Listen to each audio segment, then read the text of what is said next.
Salut à tous et bienvenue sur la communauté Autodomo. Je suis ravi de vous retrouver aujourd'hui pour cette nouvelle vidéo. Alors aujourd'hui on va parler, je vais pas vous faire de cachotterie, on va parler dashcam.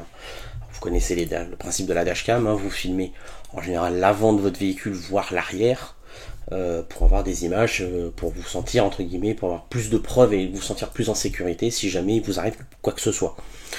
Une altercation, un accident, peu importe. Voilà, ça c'est le principe de la dashcam. Il en existe de plein de sortes. En général, c'est des petits boîtiers qu'on met en haut de son pare-brise avant, à côté de son rétroviseur, qui filme l'avant, éventuellement avec un cordon qu'on tire et qu'on dissimule autant qu'on le peut pour filmer l'arrière, avec ou sans écran. Voilà, ça c'est le principe des dashcams. Mais on se dit que, quitte à ce que ça soit discret, autant que ça le soit réellement. Et pourquoi ne pas se servir d'un élément de votre habitacle pour justement que ça soit beaucoup plus discret, mais sans perdre la fonction de cet élément, qui est indispensable dans le véhicule. Alors certains auront peut-être trouvé, d'autres peut-être pas. On va regarder ça tout de suite.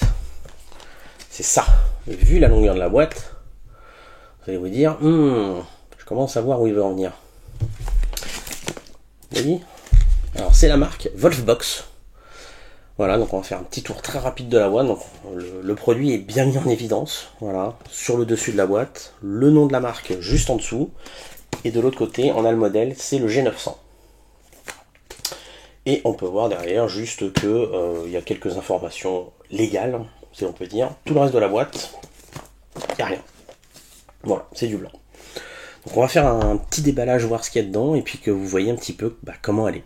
C'est parti! Alors ce qu'il faut savoir, c'est que j'ai reçu donc ce pack là avec ça en plus. Donc ce sont des connectiques que vous pouvez brancher pour une utilisation, j'ai envie de dire, plus pérenne, plus définitive dans votre véhicule. Donc ça va se brancher, vous voyez les petites cosses, hein, ça se branche directement au niveau des fusibles. Ça va se brancher au niveau de la batterie. Donc ça, faut être à l'aise pour le faire. Ou demander l'aide d'un spécialiste, votre garagiste, un centre auto éventuellement pour le faire. Mais ça permet en fait que la dashcam ne se débranche pas et soit toujours alimentée quoi qu'il arrive. Et surtout qu'elle puisse éventuellement s'éteindre et s'allumer en fonction du contact ou pas. Donc ça c'est vachement intéressant. Il y a un autre câble qui est fourni, j'en ai pas trop, je ne sais pas à quoi ça correspond, mais bon, pourquoi pas. Mais ça, on va le laisser un peu de côté. On va surtout se concentrer sur la boîte. Qu'est-ce qu'on a dans la boîte? Eh ben, on va le découvrir tout de suite. Hop. Alors, la boîte est quand même plutôt jolie. Alors, je vais essayer de mettre ça là sans trop abîmer. Hop, regardez. Alors, hop. Alors, il y a des petits aimants, donc c'est une fermeture à aimants, donc c'est plutôt sympa. Voilà, on va enlever ça tranquillement, sans se presser, voilà. Et vous l'aurez deviné, bien évidemment, c'est une dashcam qui va s'installer sur un rétroviseur. Et regardez un petit peu moi cette merveille, voilà. Voilà, alors je le trouve, déjà c'est immense. Il doit faire 1,5 fois la taille de mon rétroviseur. Je pense que de base mon rétroviseur doit faire cette taille là. Voilà, donc on a l'écran bien évidemment. Sur le dessus on va avoir l'emplacement pour la connectique type C, donc c'est de la connectique type C, donc ça c'est bien. L'emplacement pour la carte mémoire qui est déjà installée, je vais essayer, voilà, hop. Donc elle est déjà installée, c'est une Lexmark, donc c'est plutôt une bonne marque, hein, 32 Go en classe 10, donc très bien. Hop, je vais essayer de la remettre parce que malheureusement je me suis coupé les ongles, c'est plus compliqué. Alors je suppose que l'une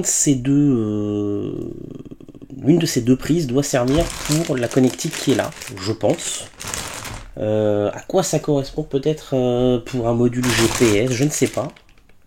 Je pourrais pas vous dire, il faudrait que je regarde plus en détail pour ça. Et en dessous, eh bien, on a juste un bouton.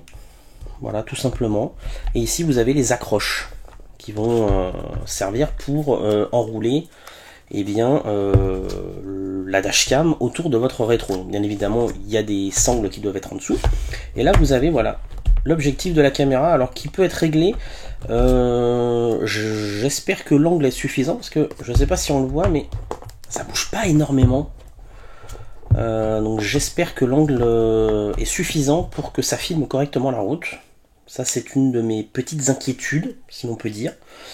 Mais c'est à voir. Alors, la petite mousse, on l'enlève.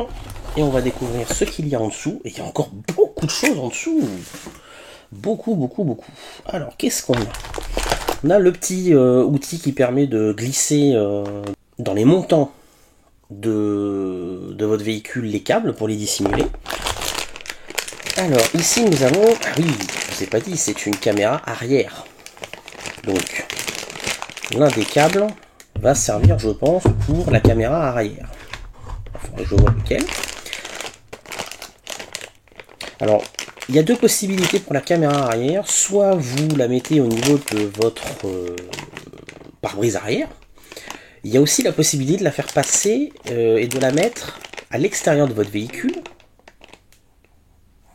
Tiens, Alexa qui se déclenche tout seul alors que je lui ai rien demandé. Merci de me pourrir ma vidéo, toi. Donc de pouvoir la mettre en extérieur et de filmer vraiment un peu comme une caméra de recul. C'est un petit peu le but de cette partie pour filmer à l'arrière. Alors ce que je vous disais, voilà les attaches qui sont ici, hop, voilà, donc, deux grandes, une petite, et non, deux grandes, deux petites, voilà, hop, voilà. Les petites attaches. Ils fournissent même une petite chiffonnette microfibre, ça c'est bien. On a bien évidemment l'allume-cigare qui va venir se brancher dans votre véhicule avec la connectique type C en coudé, ça c'est bien, que ce soit pas un angle... que ça soit pas un câble droit, mais que ça soit un angle coudé. Alors petite déception par contre, l'adaptateur, comme sur d'autres dashcams, il n'y a pas de port USB supplémentaire. Donc ça vous condamne si vous n'avez qu'une seule prise allume-cigare. Si vous n'avez pas d'adaptateur pour éventuellement le dédoubler, bah ça vous condamne votre unique possibilité de pouvoir recharger par exemple votre téléphone. Ça c'est un peu dommage. Ça c'est un truc qui aurait pu être fait. Ici on a... Ah voilà. Voilà. Ça c'est un petit module GPS qui va venir se coller au niveau du pare-brise. Voilà. Tac. On va mettre ça là. Et ici diverses petites choses supplémentaires, des petites vis. Donc ça doit être pour la caméra arrière. Et bien évidemment, le manuel d'utilisation. Voilà un petit peu ce qu'on a là-dedans. Donc on va déjà se concentrer sur... Ça, je vais le remettre dedans. Ça sera installé après. Et on va déjà se concentrer sur le module principal. C'est parti. On va l'allumer.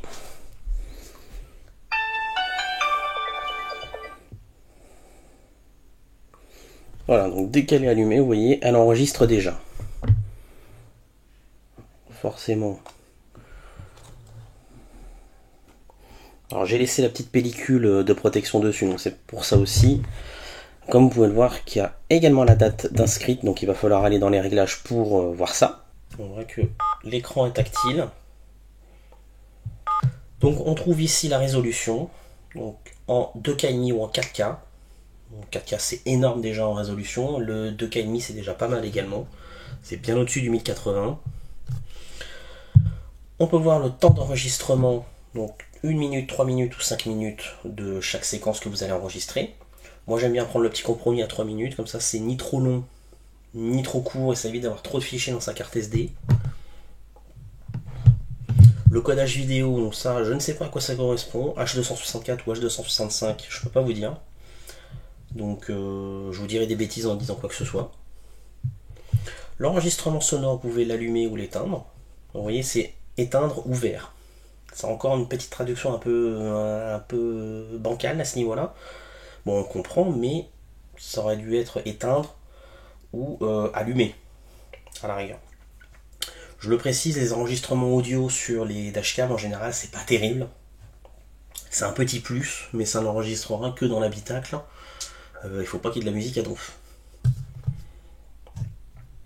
La sensibilité aux collisions, donc vous pouvez l'éteindre, faible, dans toujours, et haute. Bon, pareil, le milieu, ils ont mal traduit.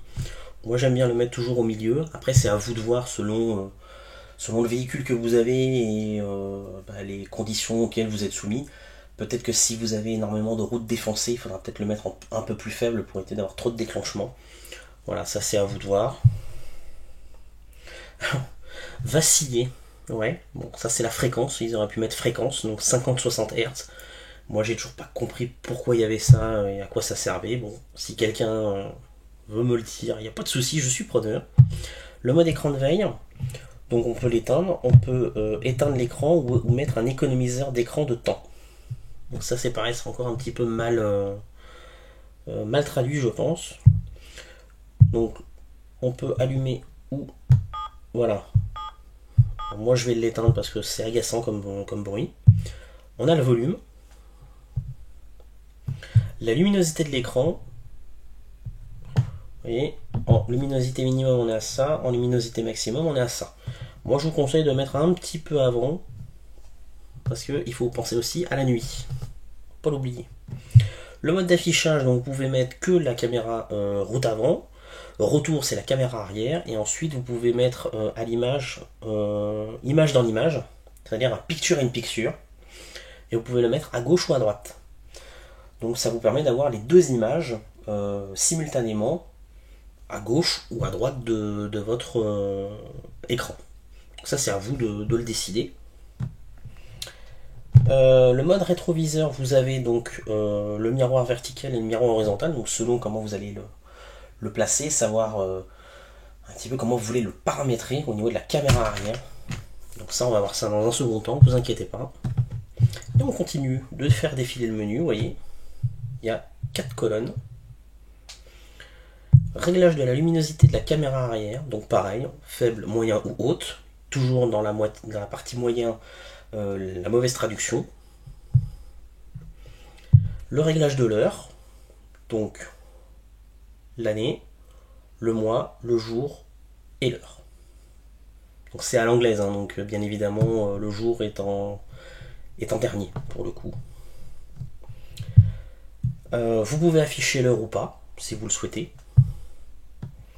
Le mode 24 ou 12 heures, donc en général en France on aime bien avoir le mode 24 heures, après c'est selon ce que vous aimez.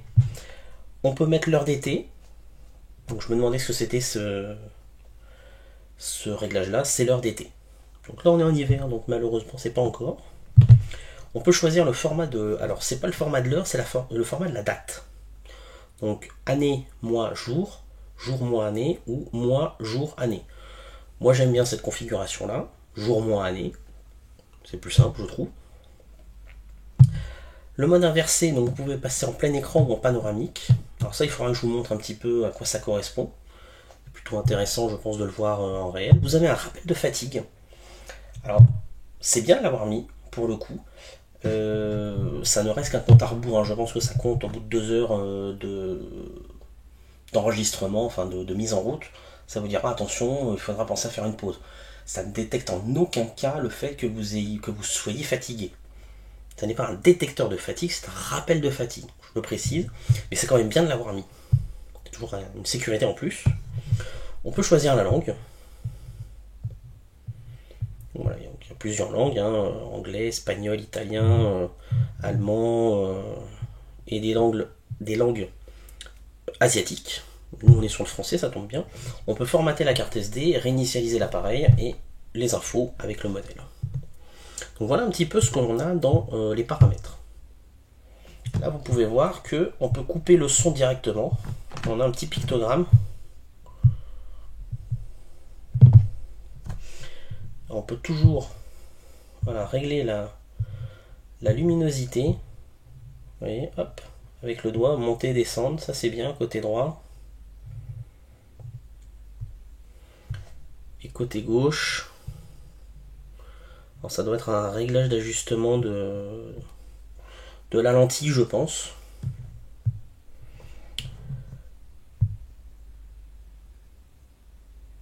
Voilà, ici on peut arrêter l'enregistrement ou le reprendre, vous voyez. On peut prendre une photo. Ça doit être un mode d'enregistrement de danger, je pense.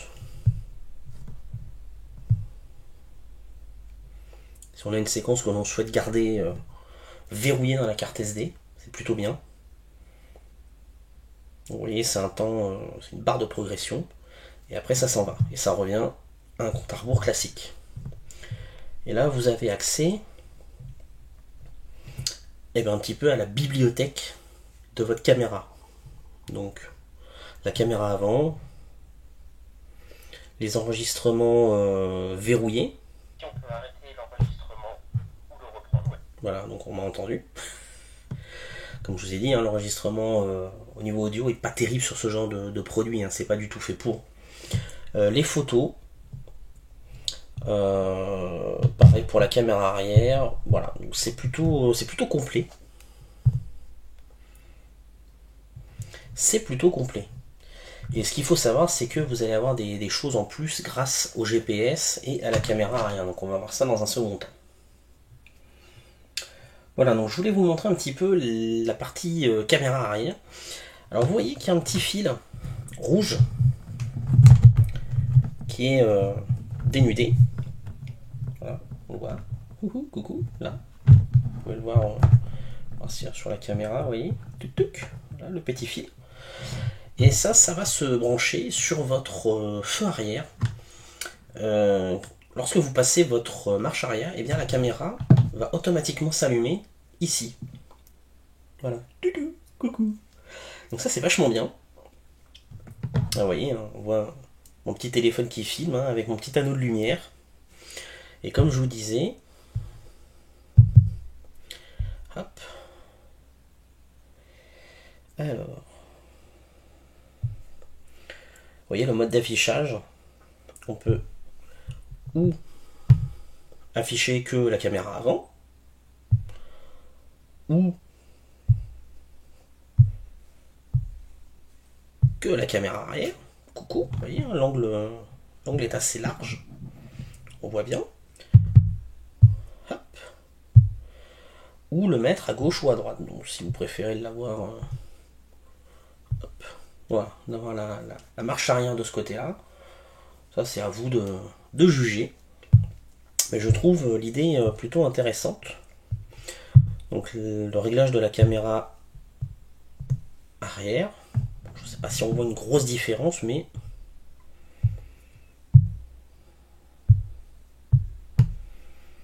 ouais, ça bouge très légèrement.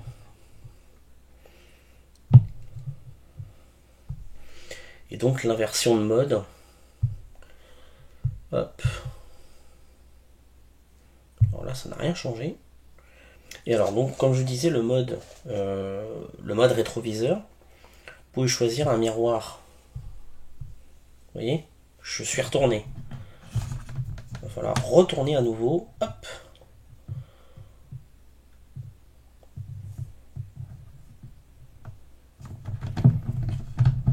On peut retourner. Et si j'enlève tout, là je suis à nouveau à l'envers. Hop. Voilà. Coucou. Me voilà. Et l'angle est quand même assez large hein, parce que là, la caméra est pratiquement à l'horizontale et elle voit mon petit bazar qui est derrière. Mes petits paquets de foin pour mes lapines. Donc franchement, l'angle est très très large. Je sais pas si on peut... Tiens, hop, je vais vous montrer un petit peu.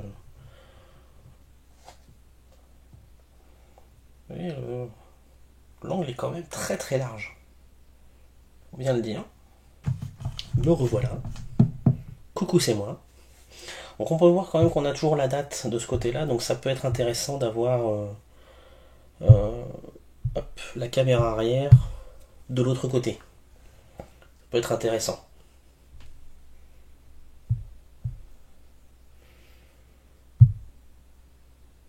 Donc, ça c'est installé. Une fois que vous avez installé votre caméra selon votre configuration, savoir si elle est sur le pare-brise arrière, si elle est au niveau de la plaque d'immatriculation, au niveau...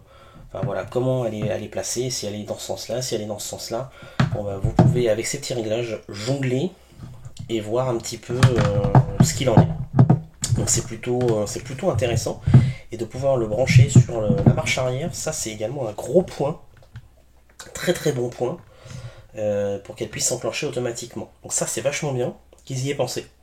C'est pas tout le temps le cas, surtout sur ce genre de dashcam. Donc voilà, on a un petit peu fait le tour des paramètres.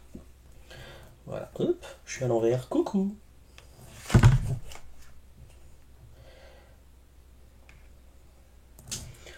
Hop. Alors ce que je vais faire, c'est que je vais couper l'anneau lumineux. Voilà, vous verrez mieux à l'écran. Voilà, donc vous avez à gauche la caméra arrière qui est là, coucou, qui vous filme. Bonjour tout le monde. Et vous pouvez voir à droite, ça c'est la caméra avant. Et franchement, c'est plutôt intéressant au niveau de la qualité. Franchement, je suis assez étonné. Alors peut-être que ça c'est lorsque l'on passe la marche arrière. C'est pour ça que ça ne se change pas. Il manque peut-être le branchement de la caméra, enfin sur la marche arrière, pour qu'on puisse avoir ce mode-là. Je pense que c'est ça. Je pense que c'est ça.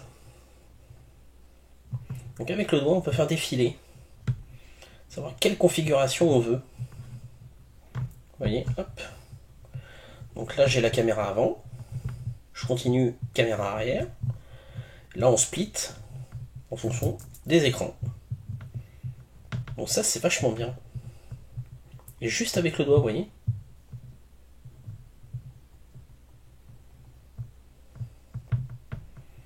Donc là, on peut régler toujours.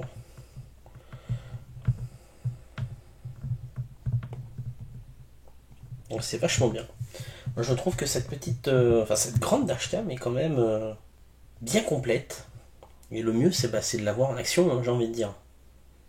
Donc on peut voir que la caméra avant est en 4K, la caméra arrière est en 2K et demi. Hop. Je vais essayer de vous faire la mise au point. Voilà. Donc c'est plutôt intéressant. Alors pour vous montrer, j'ai branché le petit module GPS. Et regardez ce qui est apparu à gauche. Eh bien ça vous indique votre vitesse.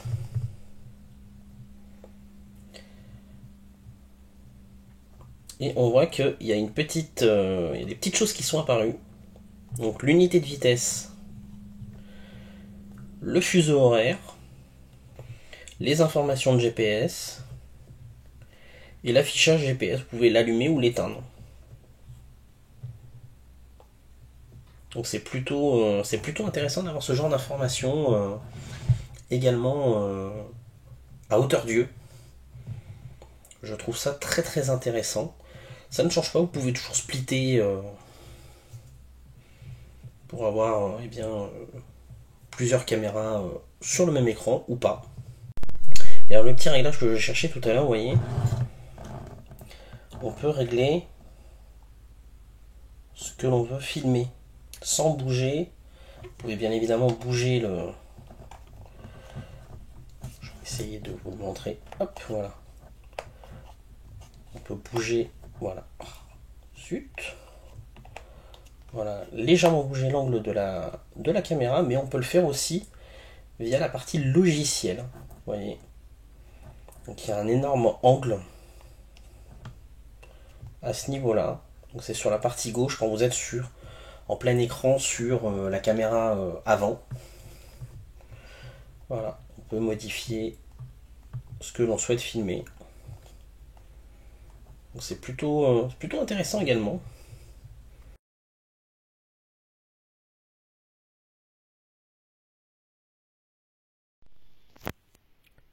Alors, comme je vous le disais, voilà un petit peu ce que ça donne en termes de rendu. On voit quand même qu'on voit très très bien par transparence.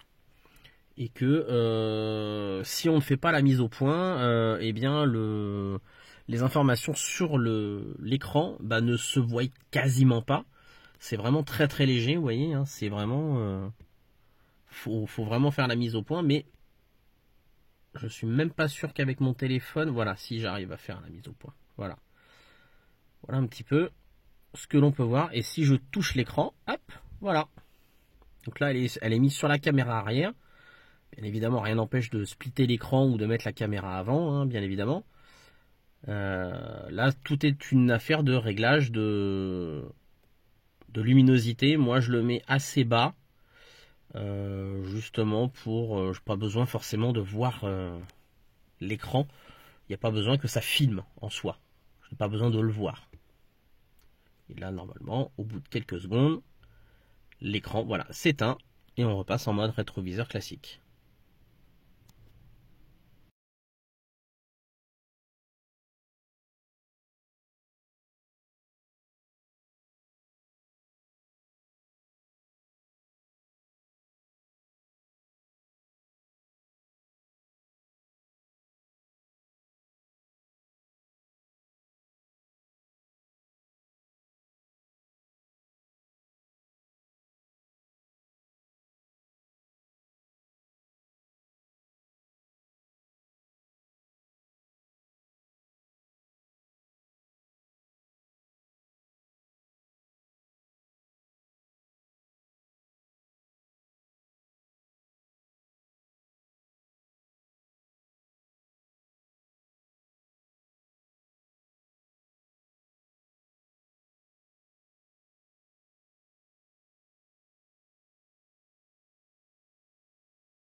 Alors on se retrouve pour la conclusion de cette dashcam en mode rétroviseur de chez Wolfbox. Donc c'est la G900.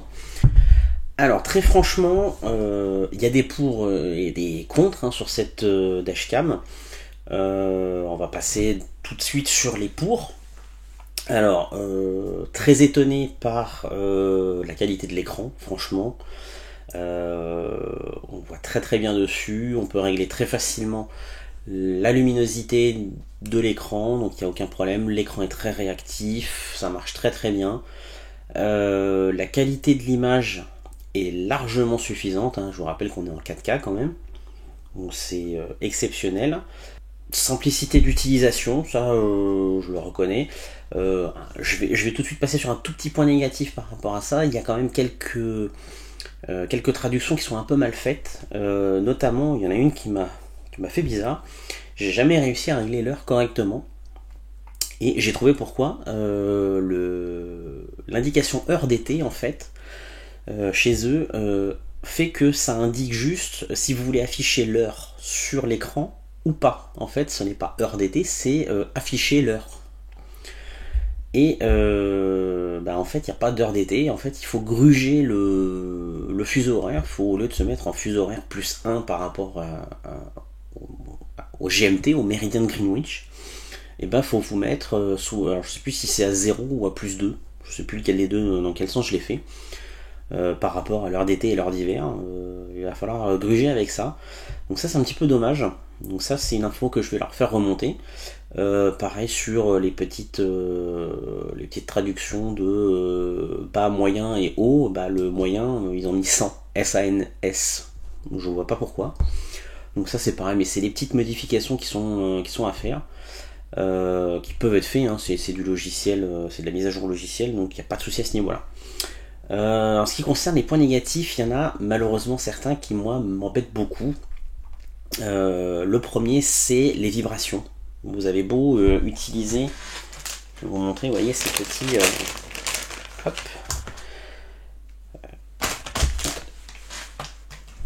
Voilà, ces petites choses. Alors moi j'ai pris les plus courts parce que j'ai un petit rétroviseur, donc justement ça sert bien. En utilisant ça, et ben malheureusement il y a beaucoup de vibrations. J'ai rajouté des patins en feutrine derrière pour limiter la vibration. Malheureusement ça ne change rien. Donc vous avez deux problèmes de vibration. Vous avez le bruit déjà. Alors certes j'ai un vieux véhicule qui a 20 ans, qui a 200 000 km, donc forcément c'est un diesel en plus, donc à bas régime ça vibre énormément. Je pense que ce souci là sera beaucoup moins élevé sur des voitures de dernière génération, que ce soit essence ou diesel, hein. Maintenant ils ont fait beaucoup de progrès là-dessus, mais c'est un peu embêtant parce que tout le monde n'a pas une voiture récente. Justement ce type d'appareil permet de faire passer, on va dire, des vieux modèles un peu dans le 21e siècle. Donc ça c'est un petit peu dommage. L'autre souci qu'il va y avoir, alors, du fait de ces vibrations sonores, ça impacte l'enregistrement, comme vous avez pu le voir dans les extraits que je vous ai mis. Ça impacte, ça vibre, on l'entend dans le micro. Et ça c'est dommage. Ça c'est pareil, c'est encore un point négatif. Les micros, va falloir vraiment que les fabricants de dashcam y mettent un petit peu plus de moyens. Parce que franchement, les micros intégrés, ils sont franchement dégueulasses. Mais tous, hein. Je vous le dis tout de suite, que vous preniez une dashcam à 50 € ou à 400 €, le son, je sais pas pourquoi, mais c'est pas un truc où ils y mettent des moyens. Voilà, faut le dire clairement. Le micro est très vite saturé, le micro prend toutes les vibrations. Voilà, c'est pas ce qui est le plus abouti, le mieux réussi dans ce genre de produit. Donc ça c'est vraiment dommage. Autre souci dû à ces vibrations, eh bien c'est l'écran qui vibre. Et eh bien quand vous regardez à l'arrière, vous voyez forcément votre écran qui vibre légèrement et vous avez l'impression de voir flou. Alors c'est juste une impression, mais c'est assez. Alors c'est vrai qu'on n'a pas les yeux rivés constamment sur le rétro. On voit qu'il y a un véhicule, quel qu'il soit, qui arrive. Enfin, il n'y a pas de souci à ce niveau-là. Mais c'est déstabilisant et on force un peu sur les yeux des fois pour voir quel type de véhicule arrive. Voilà, c'est un peu dommage à ce niveau-là. Donc c'est pareil, je pense que sur la fixation, il y a à mon avis un petit travail à faire qui serait pas du luxe. Alors il faut savoir que malheureusement ça devient problématique avec toutes les nouvelles dashcam. C'est que on ne peut pas visualiser directement sur le player de l'ordinateur, que ce soit Windows Media Player ou VLC par exemple, qui normalement est censé quasiment tout lire. Eh bien vous ne pouvez pas, étonnamment, parce que il faut passer par le logiciel du fabricant, donc là qui est en l'occurrence Wolfbox Player. Mais c'est un petit peu le même problème que la dashcam que je vous ai précédemment présenté, la Ventru, le modèle S2. Et bien là c'est la même chose, malheureusement on se retrouve avec la même chose. Il faut passer par ce logiciel, sinon on a que le son et on a la vidéo qui saute dans tous les sens. Enfin c'est complètement illisible. J'ai envie de dire que si on a un souci quelconque, par exemple un accident, que les forces de l'ordre doivent regarder les images par exemple, est-ce qu'elles vont penser à se dire « Ah tiens, je vais aller sur le site du fabricant, télécharger le player pour lire les images ». Franchement, je trouve ça un peu navrant que on est en 2023, qu'on puisse pas lire directement les vidéos à même un player installé sur un ordinateur. Donc ça, c'est un gros point négatif, je trouve, parce que on est obligé de passer par un player. Mais c'est pas le plus gros point. Moi qui me gêne, le plus gros point là-dessus, c'est ce qu'on va appeler le mode nuit. Donc quand vous installez cette dashcam, si vous avez comme moi un vieux rétro, vous avez la petite molette qu'on fait basculer pour le mode nuit, et ben la petite molette vous sert plus à rien. Parce qu'il n'y a pas de mode nuit là-dessus. Il n'y a pas d'effet de miroir qui permet de voir avec le plafond de la voiture. Et si vous avez un rétroviseur avec un effet électrochromique, donc avec un capteur de luminosité, bah, vu que vous allez mettre la dashcam devant, bah, vous perdez cet effet aussi. Donc, et ils n'ont rien prévu dessus. Alors, l'écran est plus sombre que votre miroir de rétroviseur en mode jour, mais comme vous le savez bien, toutes et tous, les phares des voitures ne sont pas réglés correctement à 100%. Je pense que vous voyez ce que je veux dire. Il y en a toujours un qui est un peu bigleux, un autre qui est réglé trop haut, un autre qui reste en plein phare et qui comprend pas quand on lui signale. Enfin, il y a plein de choses qui fait que malgré tout, c'est fatigant en conduite de nuit. Surtout moi qui ai des lunettes avec une forte correction et qui ai des verres qui font que la moindre source lumineuse est amplifiée. Alors c'est un peu dommage à ce niveau-là. Je les ai contactés Wolfbox pour savoir s'il y avait quelque chose, un conseil, quelque chose. La seule chose qu'ils m'ont conseillé, c'est de mettre un film un peu opacifiant. Le problème, c'est que on perd la capacité de voir dans le rétroviseur ce qui se passe à l'arrière. J'ai envie de dire, la fonction principale d'un rétroviseur, c'est quand même de voir ce qui se passe derrière. Donc ça serait un peu dommage de lui faire perdre cette fonction. Donc ça, pour ça, je pense qu'ils auraient dû trouver une solution où, pareil, faire une petite molette avec un petit jeu de miroir, soit de pouvoir assombrir un peu plus l'écran, alors peut-être pas avec un capteur de luminosité, mais peut-être en programmant 1 heure par exemple, avec une petite programmation horaire ou un petit bouton. Quelque chose qui va coûter, je pense, très très cher. Je pense que ça, il va falloir qu'ils bossent là-dessus parce que c'est très très handicapant. Ce mode nuit qui est totalement inexistant. Donc moi ce que je fais, c'est que vraiment quand j'ai une voiture qui me suit et qui a des phares trop mal réglés et que je ne peux pas continuer comme ça, tant pis, je bascule le rétro en mode nuit. Tant pis, je ne vois plus ce que j'ai derrière. J'ai toujours mes rétros extérieurs qui fonctionnent, il n'y a pas de souci. Mais c'est vrai que c'est un petit peu dommage à ce niveau-là de ne pas avoir pensé à ça. Voilà en tout cas ce qu'on peut en dire. Malgré tout, ça reste un très bon produit, très qualitatif. Je pense qu'il y a des mises à jour logicielles à faire, et puis je pense qu'il faudra bosser sur la prochaine version pour pallier ces soucis et de vibration et de mode nuit qui est très handicapant malgré tout. Il n'y aurait pas ces deux problèmes là, j'ai envie de dire, même la partie micro prise de son, j'ai envie de dire, passerait limite pour peanuts cacahuètes. On pourrait très bien se dire, voilà, ils font pas d'effort là-dessus, c'est pas très très grave. Là, il y a quand même deux gros points négatifs qui font que c'est quand même assez dommage d'avoir ce type de produit qui est beau. Enfin, vraiment, en plus, ça agrandit largement votre rétroviseur de base. Sauf si vous en avez déjà un qui est très grand, mais moi le mien il a quasiment pris 50% de place de plus, quoi. Donc c'est quand même énorme. La caméra avant quand même se règle assez facilement. Sur l'écran vous pouvez, comme je vous avais montré en introduction, choisir la partie que vous souhaitez visualiser dessus, même si à l'enregistrement tout apparaît, hein, je vous rassure tout de suite, il n'y a pas de problème à ce niveau-là.